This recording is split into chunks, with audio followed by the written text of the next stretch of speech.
Hi, I'm Patrick, and I'm joined by Nam and Keegan here, teammates of mine, just to talk about their experience in skating as multicultural individuals and Chinese, Asian, Vietnamese background, and also a Japanese background skater.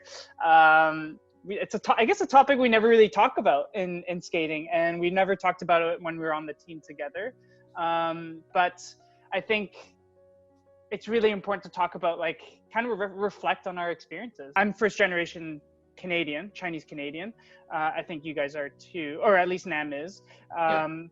Keegan, I'm curious about your family, actually, your background, because I know that you have a family member that's Canadian, actually has a connection to Canada. Yeah. So my mom is, she was born in Canada, and my great-great-grandfather was the first Japanese immigrant into Canada. There in BC, there's actually a mountain named after him, Mount Nagano. Nam, like, how about you? Yeah, I know you're hence your last name, your Vietnamese background, but tell me a bit about your parents and your siblings, I guess. Yeah, so my parents had a completely different upbringing than Keegan's parents.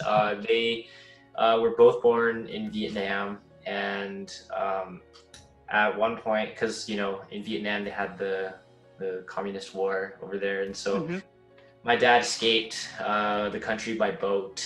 Okay. And he went to Malaysia first, and he was there at, like, it was a camp, and then he escaped Malaysia by boat again to Canada with my half sister in his arm. And this boat was not a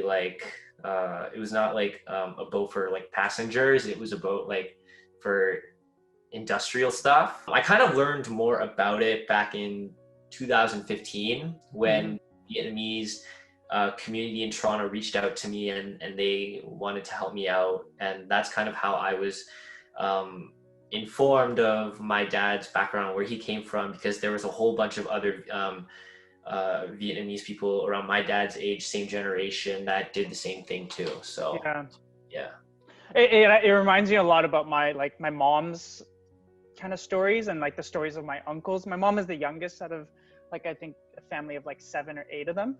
And like, she's told me stories about some of my uncles, my older uncles, who kind of were in their, I think, early 20s or late teens when they escaped China during the Cultural Revolution, and like swimming to Hong Kong from China, like from Guangzhou, like swimming across the ocean to Hong Kong, and just to escape.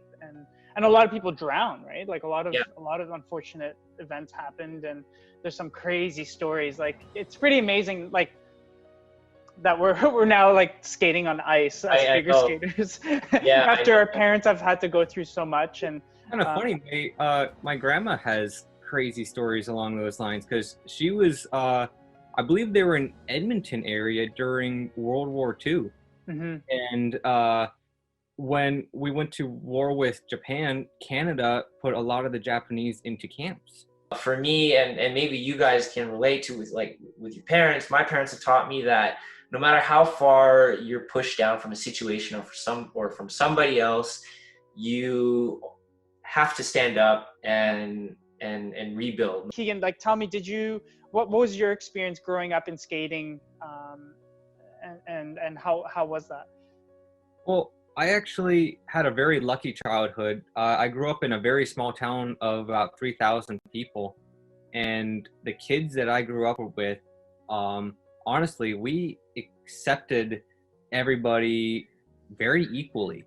And honestly, on the ice, my mom was always a part of my training, and she was always there. But she also knew when to take the back seat. Looking back at it, we were really the only people with Asian heritage in my small town. Even though in skating, there's a lot of representation in the Asian culture.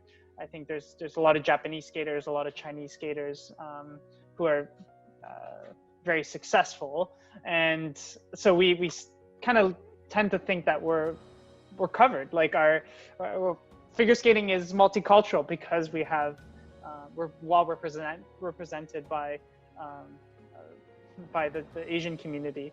But really, it's I think it should open people's eyes to to realizing that there's still inequality when it comes to Black or Indigenous skaters. We have very little representation in skating. So I think it's not an excuse to give up, and we have to continue to create equity, diversity, and inclusion in skating.